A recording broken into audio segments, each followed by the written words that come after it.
4650 റേഞ്ചിൽ ജോർജറ്റിൽ അതായത് ബ്യൂട്ടിഫുൾ ആയിട്ടുള്ള ക്രേപ്പ് ജോർജറ്റ് ഫാബ്രിക്കിൽ അജ്രക് പ്രിന്റ് വരുന്ന സൽവാസറിൻ്റെ കളക്ഷനാണ് ഇന്നത്തെ വീഡിയോയിൽ നമ്മൾ പ്രസൻറ്റ് ചെയ്യുന്നത്.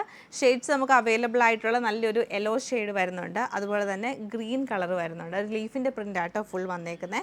ഒണിയൻ പിങ്ക് ഷെയ്ഡും പിന്നെ വന്നേക്കുന്നത് നല്ല ബ്യൂട്ടിഫുൾ ആയിട്ടുള്ളൊരു ബ്ലൂ ടോണാണ്. ഇതിൻ്റെ പാറ്റേൺ നമുക്ക് വരുമ്പോഴത്തേക്ക് ടോപ്പ് ഫുള്ളായിട്ടും ഈ ഒരു പ്രിൻ്റ് 2.5 മീറ്റർ ഫുള്ളായിട്ടും ഈ സെയിം പ്രിൻ്റ് തന്നെ വരും. ബ്ലാക്ക് ആൻഡ് യെല്ലോ കളർ കോമ്പിനേഷനിലേക്ക് വന്നിട്ട് ദുപ്പട്ട വരുമ്പോഴത്തേക്ക് ക്രേപ്പ് ജോർജറ്റ് ഫാബ്രിക്കിൽ തന്നെ നമുക്ക് നല്ല ലൈൻസ് പാറ്റേണും സൈഡിലൊരു ബോർഡർ പാറ്റേണൊക്കെ കൊടുത്തിട്ടാണ് വന്നേക്കുന്നത്. ദുപ്പട്ടയുടെ എൻഡിലേക്ക് വരുമ്പോൾ ഈ ഒരു സെയിം ടോപ്പിൻ്റെ പ്രിൻറ്റ് തന്നെ വരും. ബോട്ടം വരുമ്പോഴത്തേക്ക് നമുക്ക് ലൈൻസ് പാറ്റേണിൽ ജോർജറ്റിൻ്റെ ബോട്ടം തന്നെയാണ് പെയർ ചെയ്തേക്കുന്നത്. ഇവിടെ നമുക്കൊരു ബ്ലാക്ക് ബോട്ടം പെയർ ചെയ്തിട്ട് ടോപ്പായിട്ട് വേണമെങ്കിൽ ഈ ഒരു ബോട്ടം സ്റ്റിച്ച് ചെയ്യാൻ പറ്റും. ഇങ്ങനെയാണ് ഇതിൻ്റെ ഒരു പാറ്റേൺ. നമുക്ക് നമ്മളിപ്പോൾ കണ്ട യെല്ലോയുടെ ഓവറോൾ പാറ്റേൺ ഇങ്ങനെയാണ് വന്നേക്കുന്നത്. ഫുൾ അജ്രക് പ്രിൻറ്റും വന്ന് പ്രിൻറ്റഡ് ആയിട്ടുള്ള ബോട്ടവും ദുപ്പട്ടയാണ് ഇതിൻ്റെ കൂടെ പെയർ ചെയ്തേക്കുന്നത്. സെയിം പാറ്റേൺ ബ്യൂട്ടിഫുൾ ആയിട്ടുള്ള ഗ്രീൻ ടോണിലാണ് ഈ സെറ്റ് നമുക്ക് വരുന്നത്. ഭംഗിയായിട്ടുള്ള ലൈറ്റ് ബ്ലൂ ടോണിലാണ് ഈ സെറ്റ് നമുക്ക് വരുന്നത്. സെയിം പാറ്റേൺ ഓണിയൻ പിങ്ക് ടോണിലാണ് ഈ സെറ്റ് വന്നേക്കുന്നത്.